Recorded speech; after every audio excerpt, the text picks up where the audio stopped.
Assalamualaikum warahmatullahi wabarakatuh. Salam sejahtera bagi kita semua. Sebelumnya kami ucapkan terima kasih kepada Ibu Tuti Alawiyah MPD selaku dosen pengampu kami di mata kuliah BK Belajar. Nah, sebelumnya izinkan kami memperkenalkan diri dari kelompok 9. Kami beranggotakan 3 orang. Saya sendiri Diniawati dengan NIM 22010240, lalu yang kedua adalah Nurul Nur Aini dengan NIM 221009, dan yang ketiga adalah rekan kami Tanti Aprilianti dengan NIM 22010063. Pada kesempatan ini kami kelompok 9 akan memaparkan apa itu BK Belajar. Nah, latar belakangnya seperti apa, definisinya, dan tujuan BK Belajar itu seperti apa yang akan dipaparkan oleh saya sendiri. Lalu kemudian selanjutnya fungsi dan bentuk-bentuk BK Belajar akan dipaparkan oleh rekan kami Nurul Nur Aini. Juga asas dan prinsip-prinsip BK Belajar akan dipaparkan oleh rekan kami Tanti. Mari kita masuk ke materi pertama, yaitu latar belakang dan definisi BK Belajar. Bimbingan konseling belajar adalah inti dari kegiatan di sekolah. Bimbingan belajar merupakan salah satu usaha yang dilaksanakan untuk mencapai tujuan belajar yang maksimal. Ada beberapa aspek yang melatar belakangi bagaimana BK Belajar dilaksanakan. Yang pertama adalah aspek psikologi, lalu yang kedua aspek kultural atau sosial budaya, dan yang ketiga adalah aspek pedagogis. Nah, mengenali aspek-aspek tersebut di atas menjadi hal yang penting, ya, terutama untuk pendidik yang tugasnya dan tanggung jawab utamanya adalah mendidik anak-anak tersebut agar berhasil dalam pendidikannya. Selanjutnya saya akan menjelaskan apa itu BK Belajar. Bimbingan adalah satu proses bantuan kepada individu agar mampu memahami diri dan lingkungannya. Itu menurut pendapat Setter and Stone tahun 1970-40, ya. Lalu kemudian konseling merupakan serangkaian kegiatan paling pokok dari bimbingan. Dalam usaha apa? Dalam usaha untuk membantu konseli atau klien secara tatap muka atau langsung dengan tujuan agar klien dapat mengambil tanggung jawab sendiri terhadap berbagai persoalan atau masalah khusus. Maka masalah yang dihadapi oleh klien dapat teratasi semuanya. Itu menurut Winkel tahun 2005. Nah, belajar adalah suatu aktivitas mental atau psikis yang berlangsung dalam interaksi aktif dengan lingkungan yang menghasilkan perubahan dalam pengetahuan, pemahaman, keterampilan, dan sikap-sikap. Itu menurut Winkel tahun 2005. Dan belajar juga adalah suatu aktivitas mental atau psikis yang berlangsung dalam interaksi aktif dengan lingkungan yang menghasilkan sejumlah perubahan dalam pengetahuan, pemahaman, keterampilan, dan nilai sikap. Jadi, dapat disimpulkan arti dari bimbingan konseling belajar adalah bahwa bimbingan yang bertujuan untuk membantu para individu dalam memecahkan masalah-masalah belajarnya. Lalu tujuan dilaksanakan BK Belajar ada dua, adalah tujuan umumnya, ada tujuan umum dan juga tujuan khusus. Tujuan umumnya adalah membantu konseli mencapai perkembangan optimal dan kemandirian dalam belajar. Itu ada di dalam Permendikbud 111 tahun 2014. Sementara tujuan khususnya ada 4, yaitu yang pertama memfasilitasi siswa agar memiliki sikap, pengetahuan, dan keterampilan yang berkontribusi terhadap pembelajaran yang efektif di sekolah maupun belajar sepanjang hayat. Lalu Yang kedua adalah memfasilitasi peserta didik agar memiliki kesadaran akan potensi atau kekuatan yang dimiliki, baik secara akademik maupun non-akademik, dan sadar akan hambatan yang mungkin muncul dalam proses belajar. Lalu yang ketiga adalah memfasilitasi siswa untuk dapat menyelesaikan studi dengan lancar dan mempersiapkan studi ke jenjang berikutnya.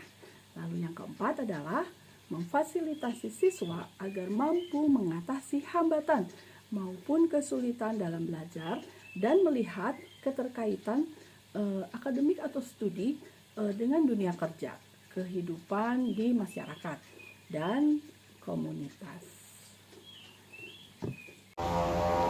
Baik, saya ucapkan terima kasih banyak kepada moderator yang telah memberikan saya kesempatan untuk sedikit memaparkan tentang fungsi bimbingan dan konseling belajar dan juga bentuk-bentuk layanan bimbingan dan konseling belajar. Materi pertama yang akan saya paparkan yakni fungsi bimbingan dan konseling belajar. Dikutip di dalam buku Bimbingan dan Konseling Belajar karya Gusman Lesman pada tahun 2022 bahwa fungsi bimbingan dan konseling belajar itu dibagi menjadi 4 fungsi. Fungsi yang pertama yaitu fungsi kognitif. Melalui fungsi kognitif ini, manusia akan menghadapi objek-objek dalam suatu bentuk representatif yang menghadirkan semua objek itu di dalam kesadaran. Hal ini paling jelas nampaknya di dalam aktivitas mental berpikir seorang individu. Adapun jenis-jenis dari fungsi kognitif ini, yang pertama adalah taraf intelijensi dan daya kreativitas, yang sering kita sebut atau kita kenal dengan kemampuan intelektual atau kemampuan akademik. Jenis yang kedua yaitu bakat khusus. Bakat khusus ini merupakan kemampuan menonjol di suatu bidang tertentu, misalnya di bidang matematika atau di bidang bahasa ataupun di bidang-bidang lainnya. Yang ketiga ada organisasi kognitif, yang mana menunjukkan pada cara materi yang sudah dipelajari disimpan dalam ingatan apakah tersimpan secara sistematis atau tidak. Hal ini sangat bergantung pada cara materi itu dipelajari dan diolah. Makin mendalam dan makin sistematis pengolahan materi pelajaran, maka akan semakin baiklah taraf organisasi dalam ingatan itu sendiri. Yang keempat ada kemampuan berbahasa. Hal ini mencakup kemampuan untuk menangkap inti suatu bacaan dan merumuskan pengetahuan serta pemahaman yang diperoleh itu dalam bahasa yang baik.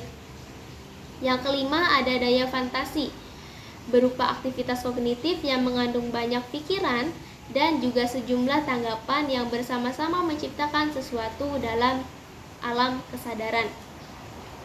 Yang keenam ada gaya belajar. Gaya kognitif ini adalah cara khas yang digunakan seseorang dalam mengamati dan beraktivitas mental di bidang kognitif. Gaya belajar ini mengandung beberapa komponen, antara lain adalah gaya kognitif dan juga tipe belajar. Fungsi yang kedua dari bimbingan dan konseling belajar adalah fungsi konotatif dan dinamik. Fungsi psikis ini berkisar pada penentuan suatu tujuan dan pemenuhan sesuatu kebutuhan yang disadari dan juga dihayati. Maka semakin tinggi tahapan perkembangan anak, semakin boleh diharapkan bahwa siswa tersebut dapat berpartisipasi dalam proses belajar mengajar secara aktif. Adapun jenis-jenis dari fungsi konotatif dinamik ini, yang pertama adalah karakter, hasrat, dan juga kehendak. Yang kedua, ada motivasi belajar. Motivasi belajar ini memegang peranan penting dalam memberikan gairah atau semangat murid tersebut dalam belajar, sehingga ketika siswa yang bermotivasi kuat cenderung akan memiliki energi yang banyak untuk melakukan kegiatan belajar mengajar atau kegiatan belajar. Fungsi yang ketiga dari bimbingan dan konseling belajar ini adalah fungsi afektif. di mana di dalam perasaan manusia pasti mengadakan penilaian terhadap semua objek yang dihadapi, baik itu benda, peristiwa, pelajaran, ataupun apapun itu. Sehingga ketika seseorang merasakan bahwa suatu pembelajaran itu berharga untuk dirinya, maka dia akan merasakan rasa yang senang, bahagia ketika sedang proses belajar pelajaran tersebut. Adapun jenis-jenis dari fungsi efektif ini, yang pertama adalah temperamen. Pada setiap orang, alam perasaan memiliki sifat-sifat umum tentunya. Ada orang yang pada umumnya cenderung berperasaan sedih dan juga pesimis. Ada pula yang biasanya berperasaan gembira dan juga optimis. Hal ini kita kenal dengan istilah stemming dasar atau nada dasar alam perasaan yang lebih kurangnya menetap pada diri kita. Yang kedua ada perasaan. Yang dimaksud di sini adalah momentan dan intensional.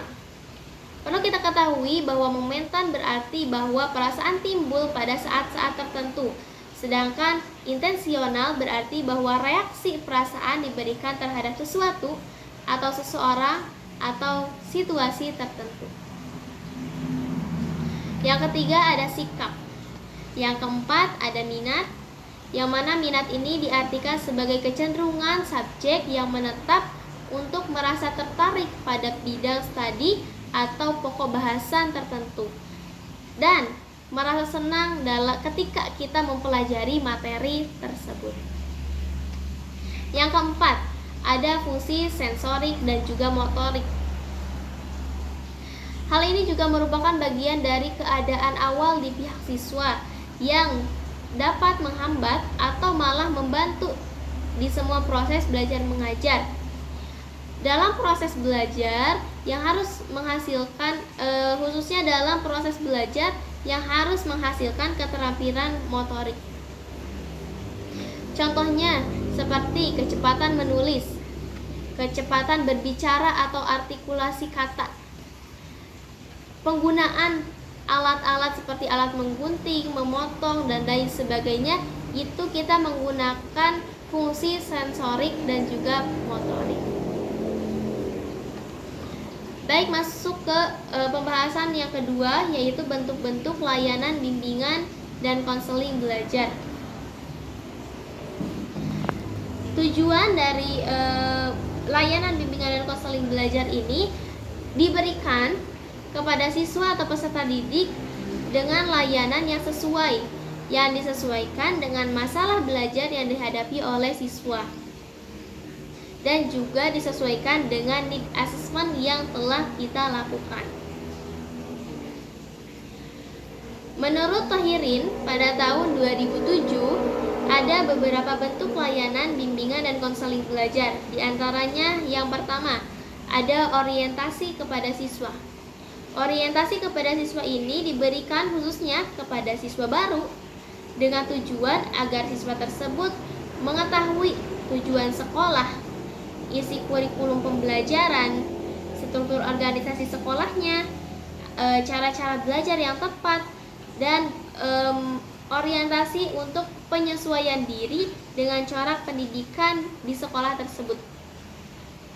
Yang kedua adalah penyadaran kembali secara berkala tentang cara belajar yang tepat selama mengikuti pembelajaran, baik itu di sekolah maupun di luar sekolah, baik itu juga dilakukan secara individu maupun dilakukan secara kelompok. Yang ketiga adalah layanan untuk bantuan dalam memilih jurusan ataupun program studi yang sesuai, memilih kegiatan-kegiatan non-akademik yang menunjang usaha belajar, dan juga memilih program-program studi lanjutan untuk tingkat pendidikan yang jauh lebih tinggi. Bantuan ini mencakup layanan informasi tentang program studi yang tersedia pada jenjang pendidikan tertentu. Yang keempat, bentuk layanan pengumpulan data.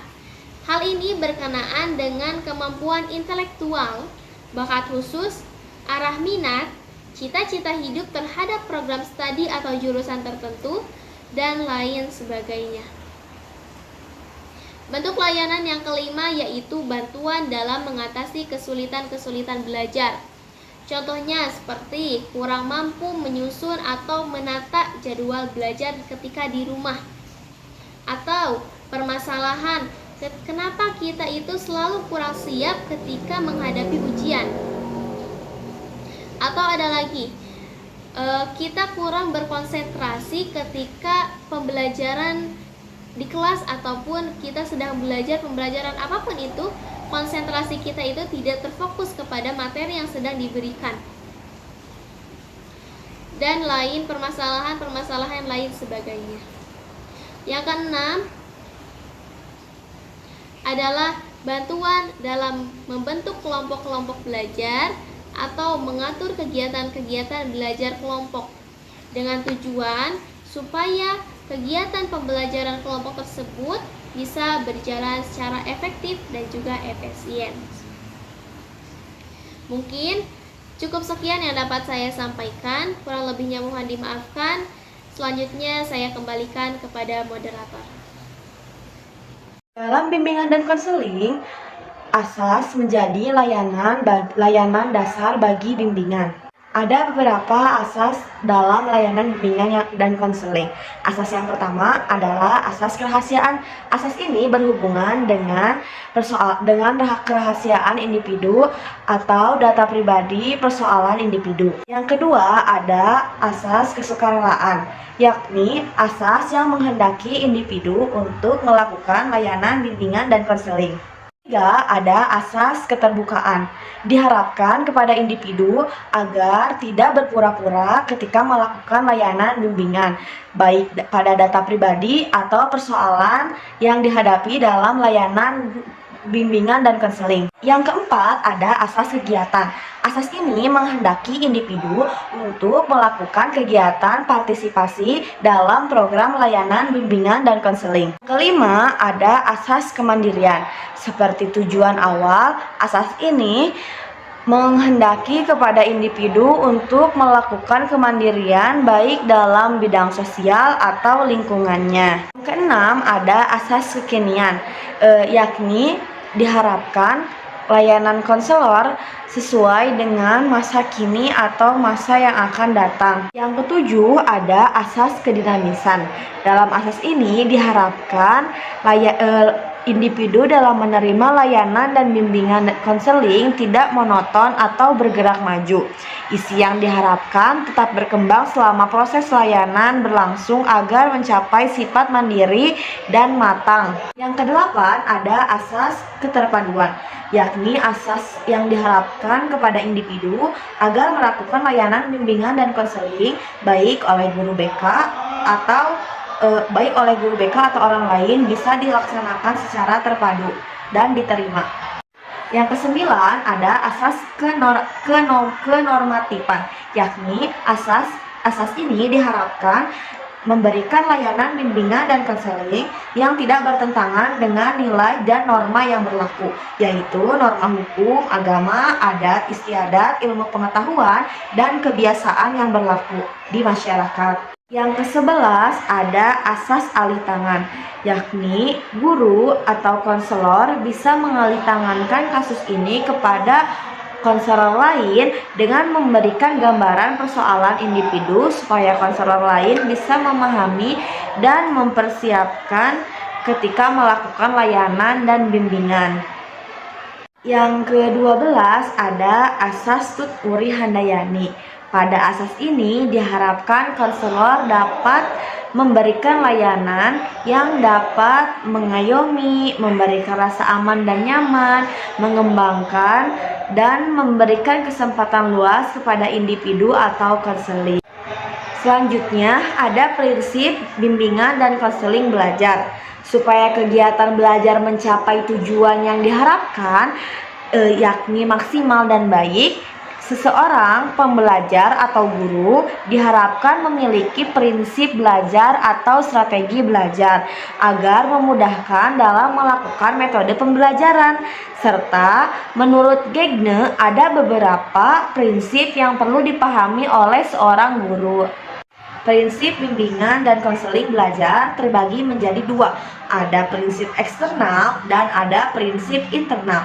Prinsip eksternal adalah prinsip yang terbagi menjadi 3 bagian. Yang pertama ada prinsip keterdekatan, menyatakan bahwa situasi stimulus yang hendak direspon oleh pembelajar harus disampaikan sedekat mungkin waktunya dengan respon yang diinginkan. Selanjutnya yang kedua ada prinsip pengulangan, yakni layanan bimbingan yang dilakukan ketika belajar perlu diulang-ulang atau dipraktikkan. Yang ketiga ada prinsip penguatan, yakni menyatakan bahwa belajar sesuatu yang baru dan akan diperkuat apabila belajar yang lalu diikuti oleh perolehan hasil yang menyenangkan. Yang selanjutnya adalah prinsip internal. Prinsip internal terbagi menjadi 3. Pertama ada prinsip faktual. Bukan prinsip informasi. Yang pertama ada informasi faktual. Dapat diperoleh melalui 3 cara. Yang pertama, guru menginformasikan kepada peserta didik perihal materi yang akan dipelajari. Yang kedua, guru mengarahkan peserta didik untuk mempelajari terlebih dahulu apa yang akan dipelajari di kelas. Yang ketiga, guru mengulang kembali materi yang telah disampaikan. Berikutnya adalah kemahiran intelektual. Guru harus memiliki berbagai cara untuk mengerjakan sesuatu, terutama yang berkaitan dengan simbol-simbol, sehingga peserta didik dapat memahami lebih mudah apa yang guru sampaikan. Yang ketiga, ada strategi belajar dalam mengingat. Guru harus memiliki strategi dalam belajar untuk menghindari masalah-masalah yang kompleks.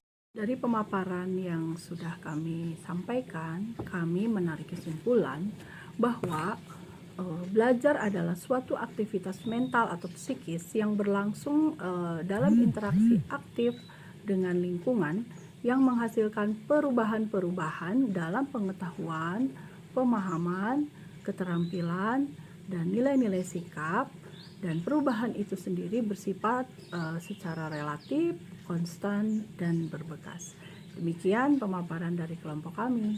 Terima kasih.